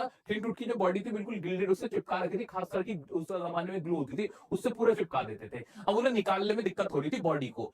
As ritual resins was used to cement Tut to the bottom of the solid gold coffin. Gold का कॉफिन, सोने का कॉफिन है, लेकिन उसकी बॉडी पूरी चिपकी पड़ी है। अब ऐसे खींच के निकालेंगे, ऐसे पॉसिबल ही नहीं होता। अब कार्टर क्या करते हैं? Carter put the coffin in the sun for several hours. अब एग्जाम का क्वेश्चन है कि कार्टर ने उनकी बॉडी को काट के क्यों निकाला था? भाई कार्टर ने पहले क्या करा? 150 डिग्री पे उनकी बॉडी को डाला, धूप में रख दिया। इजिप्ट में धूप बहुत होती है, गर्मी बहुत होती है, कि ये वो जो रेजिन थी वो पिघल जाएगी, लेकिन ऐसा नहीं हुआ। In a hope that the resins would loosen up, but nothing happened. लेकिन ऐसा कुछ भी नहीं हुआ। Finally he removed the resins with the help of chisel and hammer. फिर उन्होंने छेद ली, हथौड़े ने कहा बहुत हो गया नाटक, ये बॉडी तो निकलेगी, टुट की बॉडी तो निकलेगी, और ऐसे लेके ठक ठक ठक ठक और उनकी बॉडी पार्ट को, लिम्स को अलग करा, सर को अलग करा, और ऐसे करके निकाल लिया। और क्या करा? Carter decided to cut the mummy from limb to limb as he didn't have any other choice. उनके पास कोई चॉइस बची नहीं थी। Thieves would have looted the gold. Exam में क्वेश्चन आएगा कि कार्टर ने काट के क्यों निकाला? इसलिए निकाला क्योंकि उन्हें डर था कि जो चोर है वो ये गोल्ड के लालच में इसको मम्मी को ना एकदम तोड़ फोड़ देंगे, खत्म कर देंगे, क्योंकि गोल्ड का कॉफिन था, तो वो उसको चुराने के चक्कर में कहीं मम्मी को पूरा लूट लेंगे, खराब कर देंगे। Okay, they removed his head, then cut off every joint. They placed it on the layer of sand in a wooden box and put it at the original place. अब उन्होंने क्या करा? काटा, निकाला और वापस से फिर जोड़कर उसको रख दिया। अब यहां तक कार्टर के कारनामे थे। अब 1968 में फिर कितने तकरीबन 40-45 साल के बाद फिर क्या होता है? 45 साल से, हाँ 45 तो हो गया ना। अब क्या होता है 1968 के अंदर? हाँ, द मम्मी वॉज एक्सरेड। अब टेक्नोलॉजी बढ़ गई थी, उन्होंने तो पूरा तोड़ के काट के निकाल के फिर चेक किया था।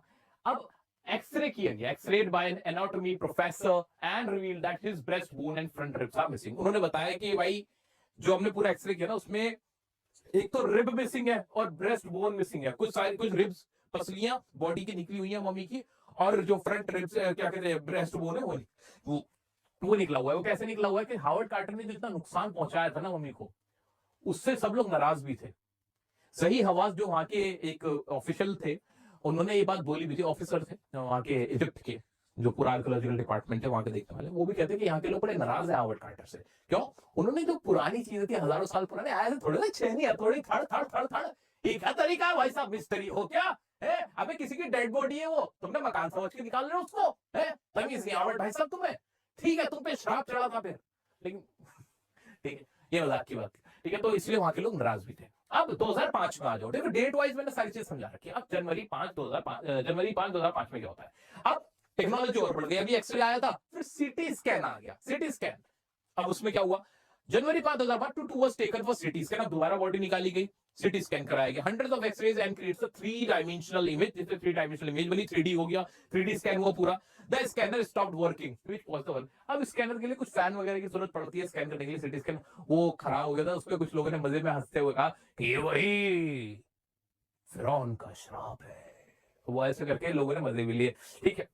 और उसकी बॉडी को ऐसे लेके गए जैसे पहले के जमाने में वो होते थे ना, वो धार्मिक लोग होते थे जो किसी का जो अर्थी होती थी, जनाजा होती थी, वो लेके जाते थे ऐसे करके, वो उसी अंदाज में लोग उसकी बॉडी को, मम्मी को मतलब लेके जा रहे थे। After 3 hours his body was taken back to his tomb where his body is resting in peace. और 3 घंटे के बाद ये सारा कार्यक्रम करने के बाद उसकी बॉडी को वापस से वहीं रख दिया गया। तो इसमें दिखाया गया कि टेक्नोलॉजी का टाइम टू टाइम इस्तेमाल किया गया है ये जानने के लिए कि उसकी जो डेथ हुई थी, what was the reason behind his death and the mystery associated with it. उसकी मिस्ट्री जो भी रूमर्स हैं उसके बारे में क्या है, कैसे उसकी डेथ हुई होगी, वो सारी जानकारी के लिए टेक्नोलॉजी का इस्तेमाल किया गया है। इस सारे इवेंट्स थे जो मैंने तुम्हें बता दिए, इसमें कुछ भी ऐसा नहीं है जो तुम्हें समझ में ना आए, बहुत ईजी है। अब आइए मैं बताता हूँ इसकी क्या क्वेश्चन एग्जाम में पूछे जाते हैं और उनका आंसर कैसे तुम इसकी मदद से कर सकते हो। क्वेश्चन इसमें पूछा जाता है कि भाई जो किंग टूट की मम्मी थी, that has been subjected to repeated scrutiny, उसकी बार-बार ना स्क्रूटनी छटाई की जा रही थी, उसके बारे में जाना जा रहा था, क्यों जाना जा रहा था, क्या रीजन था। तो मेन आंसर इसका सिर्फ ये है कि टू नो द मिस्ट्री, जो कि हमने पढ़ के रखा है, कि उसकी जो उसकी मिस्टीरियस लाइफ थी उसके बारे में जानने के लिए, कि उसकी डेथ कैसे हुई थी, उसकी लाइफ कैसी थी, और जो उसका ट्रेजर था उसके बारे में भी जानकारी हासिल करने के लिए। तो इसमें सिर्फ ये लाइन एक बार घोल के पिजाना, to reveal the mystery of his life and death, कि उसकी लाइफ एंड डेथ की जो मिस्ट्री थी उसे सुलझाने के लिए, and fascinating details of life, जो उसकी लाइफ से रिलेटेड फैसिनेटिंग, जो बहुत ही अट्रैक्टिव, जिसको जानने की इच्छा हो रही है, वो सारी डिटेल्स जानने के लिए। Howard Carter's investigation was recently, Howard Carter ने जो भी अपनी इन्वेस्टिगेशन की थी उससे लोग बड़े नाराज थे। क्यों? बता देना, क्योंकि उसने क्या करा था भाई साहब, छैनी लेके तोड़ने लग गया था। क्यों नहीं लोग नाराज हो गए? लॉन्ग आंसर में वही सारी लाइंस है, वो सब रिपीट कर देंगे तुम्हें, ठीक है। एक और question, Carter had to chisel away the solidified resins to raise the king's remains. उसे क्यों हटाना पड़ा था, क्यों उसको चिसल करना पड़ा था? क्योंकि उसको लगता था कि भाई वो बॉडी को पहले उसने सन में रखा था, 150 डिग्री फ़ारेनहाइट उस पे सेल्सियस पे रखा था, बट इट डिडंट मेल्ट, वो मेल्ट नहीं हुआ, ठीक है। ऐसे ही कि list the deeds that led Ray Johnson to describe Akhenaten as wacky. Akhenaten को वेकी क्यों कहा गया था? क्योंकि उसने थीबस से कैपिटल को शिफ्ट करके अखनातन बना दिया था, जिसको अमरना कर दिया था। उसने मंदिर तोड़ दिए थे सारे अमुन के, और उसने टेम्पल्स तोड़ दिए थे, उसके जो पिक्चर्स थे उनको डिस्ट्रॉय करवाना शुरू कर दिया था। इस तरह की उसने अजीबोगरीब हरकतें करी थी, ये तो तुम्हें पता ही है, ठीक है। The boy king change his name from Tutankhaten to Tutankhamun. Tutankhamun क्यों हुआ था? क्योंकि उसने अमुन की पूजा को दोबारा से रिस्टोर करवा दिया था, उसकी पूजा करता था, ठीक है। ये हमने सब कुछ देखा ही हुआ था। सिटी स्कैन के रिजल्ट्स क्या थे? ये बहुत अच्छा है। सिटी स्कैन जब हुआ तो उसके रिजल्ट क्या थे, मैंने तुम्हारे लिए एक अलग से लिख दिया है। Grey had took shape from pixel, जो पिक्सेल्स उनको इकट्ठा करके एक ग्रे कलर का हेड दिखने लग रहा था, उसको डिफरेंट एंगल से टिल्ट करके देखा गया। Several views of rib cage and skulls, rib cage के और स्किल के सेवरल व्यूज देखे। नेक वर्टिब्रे को अच्छे से देखा गया। तो ये सारे रिजल्ट थे सिटी स्कैन के, जो कि कब हुआ था? 1968 के अंदर, ठीक है। एक्सरे करने के बाद हुआ था, या 2005 में हुआ था, सॉरी 1968 में एक्सरे हुआ था और 2005 के अंदर सिटी स्कैन हो गया था, ठीक है। इतना क्लियर है।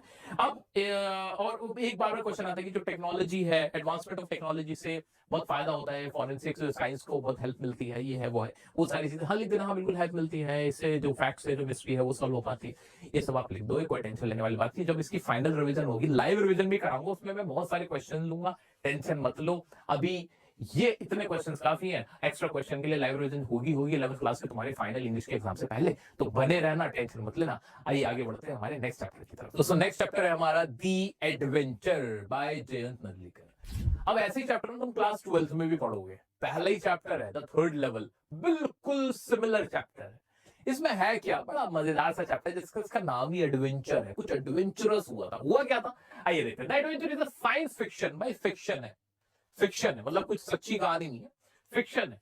About professor Gaitonde. Professor Gaitonde की कहानी क्या उदाहरण के साथ, who discovers a conflicting history and sets out on a journey to solve the mystery. He visits the library and discovers a new perspective on history. वो क्या है, एक हिस्टोरियन है। अब उनको भी क्या होता है, जो जिस लाइन का होता है उसे हर वक्त अपनी ही लाइन की चीजें दिमाग में चलती रहती है, होता है कि नहीं। जैसे तुम स्टूडेंट हो तो तुम अपने एग्जाम, अपना सिलेबस, ये सब तो चलता रहेगा। सपने भी ऐसे ही आते हैं, बिल्कुल ऐसे होता है। ऐसे हिस्टोरियन है, वो हिस्ट्री के बारे में सोचते रहते हैं कि हिस्ट्री में ये हुआ था, वो हुआ था। तो अब ऐसा ही एक फिक्शन है। फिक्शन क्या, कि उनको ऐसा लगता है कि हिस्ट्री बदल गई है। कैसे बदल गई है, क्या बदला है, यही तो कहानी एडवेंचर की। आ देखते हैं। The adventure chapter explores Professor Gaitonde's doubts about historical facts and reality. इसमें बताया गया है कि जो प्रोफेसर गाइटोंडे है ना, जो कि हिस्टोरियन है, उनके कुछ डाउट्स हैं हिस्ट्री को लेके और रियल फैक्ट में। वो कंफ्यूज है कि सच्चाई क्या है। He is a well-known historian traveling from Bombay to Pune. वो कहाँ जा रहे थे, बॉम्बे से पुणे जा रहे थे। But find himself in an alternative world where history has taken a different turn. लेकिन खुद को फाइंड करते हैं, यानी पाते हैं एक बिल्कुल डिफरेंट दुनिया में जहां हिस्ट्री बदली हुई मिलती है। He discovers, उनको पता चलता है, उन्हें मालूम होता है कि east India company still exist, east India company अभी भी है। And the Maratha leader was saved in the battle of Panipat. और पानीपत की जो मराठा की लड़ाई हुई थी, उसमें जो मराठा लीडर थे वो बच गए थे। कॉन्ट्रेरी टू हिस्टोरिकल रिकॉर्ड्स, जबकि हिस्टोरिकल रिकॉर्ड्स जो है वो अलग बात कहते हैं, उसमें मराठा की हार हुई थी, लेकिन इनके हिसाब से मराठा की जीत हुई थी। After a car crash, Gaitonde experiences this alternative reality in coma. दरअसल वो ना कोमा में चले गए थे, कार क्रैश हुआ था, उनकी कार के एक्सीडेंट हुआ था, जिसकी वजह से वो कोमा में चले गए थे, जहां उस कोमा की हालत में उनको लग रहा था कि हिस्ट्री बदल गई है। चलो जी, आ जाते हैं। The Mumbai he is in his completely different from the actual Mumbai. Mumbai भी बिल्कुल बदली हुई है। The Victoria Terminus station where he gets down is very clean. जो विक्टोरिया जो टर्मिनस है वो कैसा, बहुत क्लीन है। कोचेज ऑफ ट्रेन के पे लिखा हुआ है ग्रेटर बॉम्बे मेट्रोपॉलिटन रेलवे, वहां ये लिखा हुआ है। Even the staff were Anglo Indian with some British official. यहाँ तक कि स्टाफ भी बहुत बदला हुआ है, जहाँ पे ब्रिटिश ऑफिशियल्स वगैरह भी उनको नजर आते हैं। Gaitonde noticed, the Gaitonde noticed the East India Company headquarters when he exited the train. जब ट्रेन से उतरते हैं तो वहां पे उनको ईस्ट इंडिया कंपनी का हेडक्वार्टर भी दिखता है। Similar structures included banks and brands that were primarily British. In reality, the Forbes office where his son worked was not even there. बल्कि जहां तक उनका जो बेटा जहाँ काम करता था फोर्ब्स के ऑफिस में, फोर्ब्स एक मैगजीन का नाम है, वो वहां था ही नहीं। मतलब सारी दुनिया बदली हुई उनको नजर आती है। He went to the library to read about the battle of Panipat. अब वो क्या करते हैं, इन सब सवालों के जवाब ढूंढने के लिए वो कहां जाते हैं, लाइब्रेरी में जाते हैं। ये सारी चीजें वो सोच रहे हो, कोमा की हालत में वो सारी चीजें सोच रहे हैं।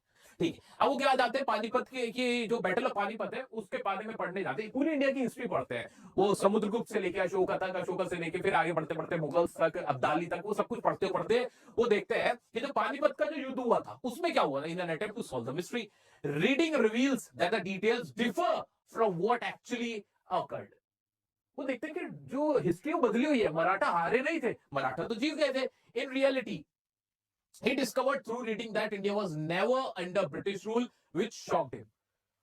वो उन्हें पता चलता है कि हिस्ट्री की जो बुक्स पढ़ने की बात, लाइब्रेरी में बैठे हुए पढ़ रहे हैं, कोमा की हालत में सारी चीजें कर रहे हैं। वो है ना, एक बार दोबारा से समझाता हूँ। क्या करते हैं वो क्या करते हैं, कोमा की हालत में चले जाते हैं। कोमा की हालत में वो देखते हैं कि मुंबई तो पूरा बदला हुआ है, बिल्डिंग्स बदली हुई है, रेलवे स्टेशन बदले हुए हैं, उनके बेटे का ऑफिस वहां है ही नहीं जहां वो काम करता है। अब वो देखते हैं कि सब बदला हुआ क्यों है। इसका पता लगाने के लिए वो क्या करे, गूगल तो कर नहीं सकते उस जमाने में, गूगल तो था नहीं, इंटरनेट तो था नहीं। वो पहुंच गए कहां, he went to a library. Library में क्या किया उन्होंने, he started reading books, historical books देखी इंडिया की, कहां क्या हुआ था। वहां उन्होंने पाया कि हिस्ट्री में कोई मराठी हार हुई नहीं थी और ब्रिटिश रूल तो कभी आया ही नहीं था। वो ये सारा कुछ अभी पढ़ रहे हैं। इतना क्लियर हुआ, जिसको जानने के बाद बड़े शौक हो जाते हैं। After going to the library he went to the Azad Maidan and got into a brawl with some of the spectators there. अब वो आजाद मैदान में जाते हैं जहां पे बहुत सारे लोग इकट्ठा है और एक प्रेसिडेंशियल चेयर वहां पे रखी हुई है। अब वो क्या करते हैं, उनकी उससे झड़प हो जाती है। झड़प हो जाती है, Gaitonde was pushed off the stage and found unconscious in Azad Maidan after waking from his time travelling nightmare. अब वो कहते हैं, वो भाषण देने चले जाते हैं। उन्होंने उससे पहले 999 भाषण दिए होते हैं, तो वहां स्पीच देने पहुंचते हैं। वहां लोग कहते हैं हट जाओ, ये तो सिर्फ एक सिंबॉलिक चेयर है, मत करो। ऐसे उनको धक्का मुक्की होने लगता है, लोग उन्हें उठा के फेंक देता है, एकदम उनको फिर होश आता है और उन्हें पता चलता है क्या हुआ है कि उनका नाइटमेयर था। चलो आगे बढ़ते हैं। He therefore goes to Professor Deshpande. अब वो प्रोफेसर देशपांडे के पास जाते हैं to ask a question, सवाल पूछने के लिए। He discovers during his visit that reality is different from what our senses may perceive. As a result, the world we inhabit might take on several forms or dimensions. अब professor Deshpande से कहते हैं भाई मैंने तो ऐसे ऐसे विजिट किया था, मैं तो यहाँ आया था, ये हिस्ट्री बदली हुई थी, क्या था? तो अब प्रोफेसर देशपांडे उनको समझाते हैं। राजेंद्र देशपांडे प्रोफेसर गायटोंडे को जो कि फ्रेंड है उनसे बोलते हैं, tries to explain his strange experience using catastrophic theory and the lack of determinism in quantum theory. अब उन्हें catastrophic theory समझाते हैं। वो क्या कहती है? He explains that according to catastrophic theory, a small change in circumstances can lead to a sudden shift in behavior. उनका कहना होता है कि छोटा सा भी हालातों में जो चेंज होता है ना, उसकी वजह से पूरा बिहेवियर बदल सकता है। वो एक थ्योरी होती है, उसको समझाते हैं। थ्योरी कैसे समझाते हैं? आगे वो बोलते हैं कि जैसे कि he applies to the battle of Panipat. Panipat का एग्जांपल देकर समझाते हैं। वो कहते हैं अगर पानीपत की लड़ाई में अगर मराठा लीडर जरा सा अगर निशाना मिस ना होता तो जीत जाते। Where a missed bullet caused the Maratha army to lose morale and ultimately led to defeat. कि उनका मोरल डाउन हो गया था, मराठा जो लीडर सी, लोग क्या कहते हैं, फोर्स थी, और इस वजह से वो हार गए थे। तो इस तरह से समझाते हैं, एक छोटा सा चेंज था, अगर वो बुलेट लग जाता, हालात बदल जाते, बिहेवियर बदल जाता। आई मीन टू से, तो ये वाली बात, ये कैटास्ट्रॉफी थ्योरी, वो किसको समझाते हैं? प्रोफेसर गायटोंडे को। कौन समझा रहा है? राजेंद्र देशपांडे, जो कि उनके फ्रेंड है। वो कहते हैं ऐसे तुम्हें भी लगता है कि अगर एक जरा सा चेंज हो जाता, मराठा जीत जाते, तो ना ब्रिटिश रूल आता, ना वो हम पे ऐसा राज करते, और चीजें बदली हुई होती। He believed that a small change in the situation could have changed the outcome of the war and favored the Marathas. अब वो ये बात पूरी और एक्सप्लेन करते हैं कि अगर छोटा सा चेंज आता तो मराठा ये वाली जंग जीत जाते, ब्रिटिशर्स को हरा देते और पूरे देश में मराठा का राज होता। ये पूरा चैप्टर है दी एडवेंचर। एक बार इसको खोल के फिर से मैं बताना चाहूंगा आपको कि इसमें मेनली क्या है। इसमें मेनली क्या है मेरा बच्चा? बहुत आसान है चैप्टर, था कुछ भी नहीं था इसके अंदर। मेनली इसमें मेनली ये बताया गया कि प्रोफेसर जो तुम्हारे गायटोंडे है, प्रोफेसर गायटोंडे किसमें है? वो कोमा में है।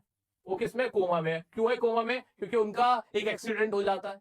एक्सीडेंट हो जाता है, उसके बाद वो किसमें पहुंच गए? कोमा में पहुंच गए। कोमा में वो सब क्या देख रहे हैं? चेंज्ड इंडिया देख रहे हैं। वो बिल्कुल बदली, चेंज हिस्ट्री, इनफैक्ट हिस्ट्री को बिल्कुल चेंज हुआ देख रहे हैं। और इसके लिए वो कहां जा रहे हैं? उसी हिस्ट्री में जाने के लिए क्या कर रहे हैं? वो हिस्ट्री का पता लगाने के लिए लाइब्रेरी में जा रहे हैं। लाइब्रेरी के बाद आजाद मैदान में जा रहे हैं, और फिर आजाद मैदान से उनको लगता है कि उनको उठा के किसी ने फेंक दिया था, जिसकी वजह से फिर उन्हें होश आता है। जबकि सच्चाई उनका एक एक्सीडेंट हुआ था, एक्सीडेंट के बाद वो कोमा से बाहर निकल के आए थे। अब इन सारी चीजों के बारे में पता करने के लिए वो कहां जाते हैं? अपने फ्रेंड राजेंद्र देशपांडे से पूछते हैं भाई ये सब क्यों हो रहा था। तो राजेंद्र देशपांडे उनको एक थ्योरी समझाते हैं, कैटास्ट्रॉफी थ्योरी, जिसके मतलब कि अगर जरा सा चेंज, अगर कहीं कोई हालातों में चेंज आ जाता तो पूरा बिहेवियर बदल जाता, पूरी हवा ही बदल जाती। वो इस थ्योरी के बारे में उनको समझाते हैं। और ये सारी पूरी कहानी एडवेंचर की यही थी। बहुत आसान सी कहानी थी दोस्तों। इसमें क्या क्या क्वेश्चन पूछे जाते हैं, मेनली क्या बनते हैं, वो मैं भी आपको बताता हूँ दोस्तों। इसमें एक इंपॉर्टेंट क्वेश्चन बनता है कि हाउ अ सिंगल इवेंट में change the course of the history of a nation. की एक नेशन की हिस्ट्री बदलने में एक छोटा सा चेंज कैसे मैटर करता है, वो तुम्हें बताना होगा। तो इसमें तुम कुछ फैक्ट्स याद रखना कि अहमद शाह अब्दाली, जिसको भगा किसने दिया था? मराठा। लेकिन भगाया नहीं था, मतलब ऐसा वो सोचते हैं। अगर ये ऐसा हो जाता तो पूरे नेशन की हिस्ट्री बदल जाती। क्या जो मराठा थे उसे काबुल तक भगा देते। कैसे? कौन कौन मराठा? जो मराठा जो रूलर थे, कौन? सदाशिवराव भाऊ और उनके जो नेफ्यू थे विश्वासराव, वो लोग उन्हें भगा देते, काबुल तक छोड़ के आते। ठीक है। और जो इन्फ्लुएंस था किसका? भानु साहब का और विश्वास राव को बढ़ जाता, और जो ईस्ट इंडिया का जो एक्सपेंशन का प्रोग्राम था वो वहीं रुक जाता, और इस तरह से जो नेशन की हिस्ट्री थी वो बदल सकती थी। तो ये पूरा एक एग्जांपल तुम्हें याद रखना है, ये एग्जांपल याद रखना एग्जाम में पूछा जाए तो। दूसरा एक कैटास्ट्रॉफी थ्योरीज में खूब पूछा जाता है, और क्वांटम थ्योरी। अब ऐसा लग रहा है जैसे कि मैं कोई साइंस पढ़ा रहा हूँ, लेकिन मैं साइंस नहीं पढ़ा रहा, मैं क्या करूँ, तुम्हारे चैप्टर में लिखा हुआ है। तो कैटास्ट्रॉफी थ्योरी का तो मतलब वही है कि एक छोटा सा चेंज पूरे बिहेवियर को बदल देता है। A change in the little change, a small change can change the whole behaviour. ये वाले सिचुएशन के अंदर circumstance, change in the circumstance can change the behaviour. ठीक है, वो चेंज बदल सकता है, बिहेवियर को बदल सकता है, छोटा सा सर्कमस्टेंसेस में अगर चेंज आ जाए। जैसे बुलेट मिस ना होती, मोरल डाउन ना होता मराठास का, और फिर वो जंग ना हारते। इसी तरह से क्वांटम थ्योरी के फिर ऐसा लग रहा साइंस पढ़ा रहा हूँ। क्वांटम थ्योरी के ऊपर पूछा है कि क्वांटम थ्योरी क्या होती है, कि कैसे एनर्जी जो होता है, मैटर होता है, एनर्जी और जो मैटर होते हैं वो सब एटॉमिक और एटॉमिक लेवल पे कैसे साथ में वर्क कर रहे होते हैं, उनकी क्या पूरी सिचुएशन होती है, रिलेशनशिप होता है। अब क्वांटम थ्योरी बहुत बड़ा टॉपिक है भाई, मैं तो नहीं पढ़ाने वाला। ठीक है, आई होप के एग्जाम में ये सब ना पूछे।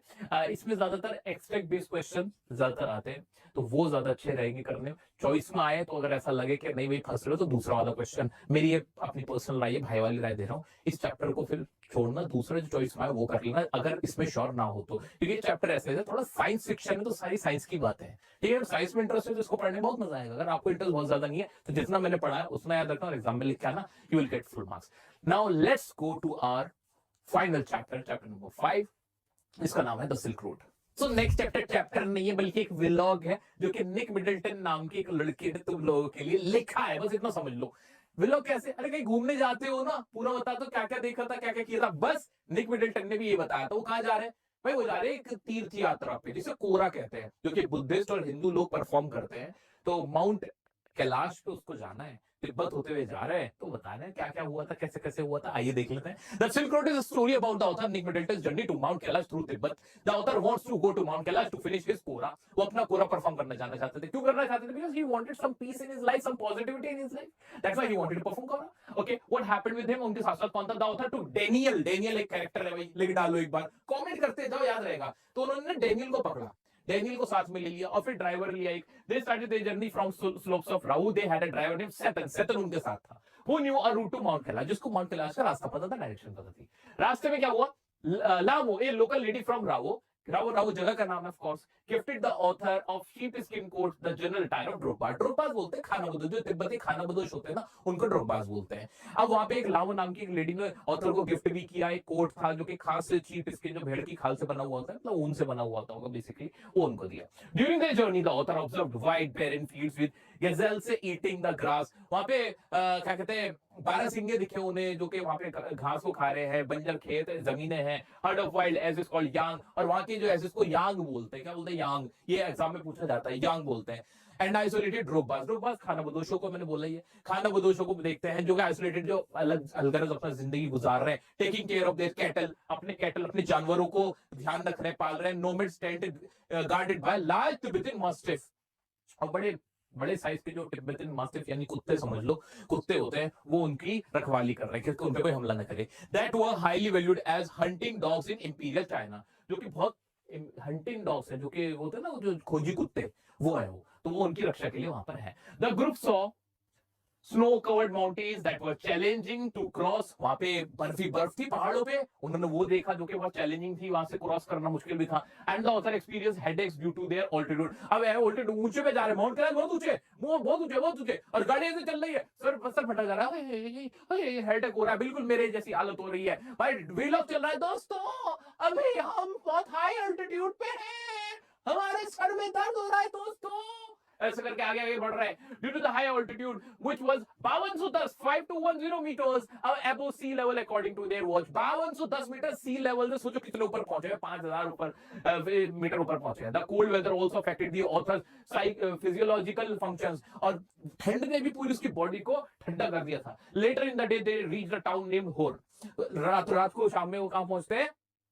होर में पहुंचते हैं, लेटर इन द डे, ठीक है। which was described by the author as miserable with a lack of vegetation and surrounded by rocks and dust। वहां डस्टी सिर्फ पत्थर थे, पहाड़ थे, वहां कोई वनस्पति नहीं थी, कुछ नहीं थी। तो ऑथर को वो जगह बिल्कुल अच्छी नहीं लगी, बहुत मिजरेबल थी, बड़ी मुश्किल भरी थी।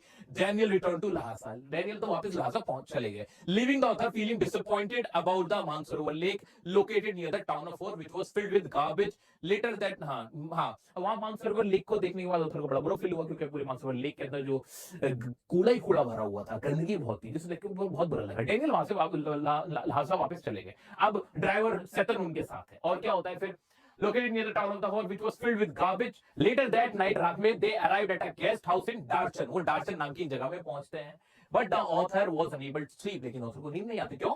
The next morning, Setan took the author to the Darchan Medical College, क्योंकि ऑथर की तबीयत खराब हुई होती है। फिर सेतन जो कि ड्राइवर था बेचारा, बड़ा अच्छा आदमी था, उसको मेडिकल कॉलेज में लेके जाता वहीं के पास के for evaluation। Upon being assured that the author was fit enough to do the Kora, Setan returned to Lhasa। जब सेतन को लगने लगता है कि हाँ यार अब ये ठीक हो गई इनकी तबीयत सी, तो वो वापस से लहासा वो भी आ जाता है। अब क्या होता है?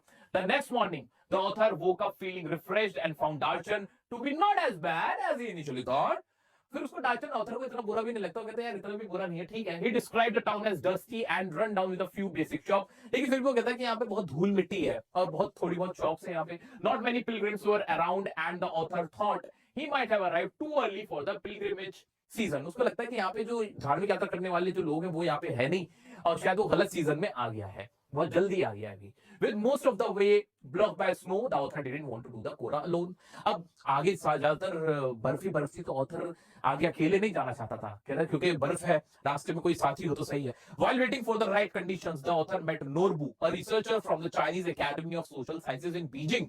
ये इंपॉर्टेंट है। वहीं पर उसे नोरबू नाम का एक व्यक्ति मिलता है जो कि चाइनीज होता है, जो कि कहां काम कर रहा होता है, एक रिसर्चर होता है Chinese academy of social science, जो कि बीजिंग, जो कि कैपिटल है चाइना की, वहां काम कर रहा होता है। वो studying the significance of the kora in Buddhist literature. उसका काम ही क्या होता है कि कोरा का क्या महत्व है बुद्धिस्ट लिटरेचर में, बौद्ध धर्म के लिटरेचर में, उसके ऊपर वो रिसर्च कर रहा होता है। नोरबू उसको मिल जाता है, साथी मिल गया भाई, मुबारक हो, मुझे नोरबू मिला है, ये मेरे साथ नोरबू है, हाँ ये हेलो से है, से हाय नोबू, हाँ नोबू चाइनीज से है, हाँ ये मेरे साथ अब कोरा करेंगे, ऐसे करके ठीक आगे बढ़ जाते हैं। The author got to know Nobu and found out they were both there to do the pilgrimage, so they decided to do it together. And the author felt his positive mindset was paying off. और finally उसको ऐसा लगता है कि he was very positive. He just wanted to perform Kora at any cost. He didn't give up at all. He kept going, and ultimately he found a companion in form of Nobu, and they performed Kora together. So ये पूरी journey थी, पूरा विलोक था। Finally हमने कोरा कर लिया है, मेरे साथ नोबू है, से हाय नोबू, और हमें बहुत अच्छा लग रहा है, thank you all for watching, ऐसे करके thank you all for watching ये कह के उन्होंने फिर साइन ऑफ कर दी। Oh my God. तो भाई मैंने ये क्या किया, ये इस तरह का व्लॉग निक मिडलटन का मैंने बना दिया है। अब तुम लोग एक काम करना, तुम अगर एआई बहुत अच्छी बनाते हो ना, ऐसे मेरे को रख के बनाना है, ऐसे करते हुए। आजकल एआई वाली वीडियोस में ए हल्कू वाली जो होती है, बिल्कुल ऐसी थी। तुम्हें अच्छी लगती है हल्कू वाली? मुझे तो बड़ी पसंद है। हाँ ये क्या कर दिया रे मारे, ऐसे करके बोलते ना, उठ जा रे। अरे यार कहाँ पहुंच गए दोस्तों, ये पूरा चैप्टर था खत्म हो गया, इसलिए मैं भी खुश हूँ। अभी पूरा चैप्टर खत्म हो गया आसानी से, बड़ा मजेदार सा चैप्टर था। इसमें मेनली पता है क्या है कि भाई उसे क्या कहते हैं, क्या क्या चीजें उसने रास्ते में फेस करी थी, और डार्कन में उसने क्या क्या देखा था, और उसको क्या चीज मानसरोवर लेक में उसको क्या बुरा लगा था, उसकी तबीयत खराब हुई थी तो सैटर्न ने क्या किया था, ये सारी चीजें मेनली इसके अंदर है। आइए कुछ और एक्स्ट्रा की थोड़ी बहुत बातें वो और बता देता हूँ, कुछ क्वेश्चन करा देता हूँ, बस फिर छुट्टी। तो इसमें बेसिक क्वेश्चन बनता है कि इसको सिल्क रोड क्यों कहा जाता है। सिल्क रोड इसलिए कहा जाता है क्योंकि चाइना से बाकी जो दुनिया के जितने भी लोग थे, जितना भी सिल्क जाता था, ट्रेडिंग का काम होता था, वो सारा इसी रूट से होता था। तो कश्मीर का जो सिल्क होता था वो यहीं से जाता था, इसलिए इसको सिल्क रूट कहा जाता है। तो that was the route between China and the other part of the world, that why and ancient time that's why it is called silk route. एक बेसिक क्वेश्चन है कि the author was disappointed with Darchen में बहुत ज्यादा उसको अच्छा नहीं लग रहा था। वो बता दें कि जो अड्स थे, रॉक्स थे, वेजिटेशन नहीं थी, और बहुत फ्यू शॉप्स थे, तो वो बहुत ज्यादा उसको डिसअपॉइंटिंग लग रहा था। एक क्वेश्चन है कि the author thought his positive thinking strategy worked well after all, कि कोरा परफॉर्म करने में उसका जो पॉजिटिव एटीट्यूड क्यूट था, उसने उसकी हेल्प करी। हाँ बिल्कुल हेल्प करी, वो बीमार में पड़ गया था, इतनी सारी चीजें उसने देखी भी थी, he was not feeling well, physically वो थोड़ा बीमार था, उसको पार्टनर चाहिए था, बट उसमें वो हार नहीं मानी, वो जल्दी पहुंच गया था सीजन से पहले। वो सब हमने इसमें पढ़ा है, वही सारी लाइन्स इसके अंदर आराम से आ जाएंगी। एक है ऑथर्स फिजिकल कंडीशन डार्चन में कैसी थी। बट डार्चन की फिजिकल कंडीशन कैसी थी कि उसकी तबीयत खराब हो गई थी, फिर जो वहाँ का जो एक मेडिकल कॉलेज था, वहां सेतन उसको लेके गया था, उसको आराम आया, जब तक वो ठीक नहीं हो गया सेतन वहां से उसे छोड़ के नहीं गया था। And when he was all set to proceed his rest of his journey, then Setan अपना वापस चला गया था। तो इस तरह से ये उसकी डार्चन में उसकी फिजिकल कंडीशन थी, ठीक है।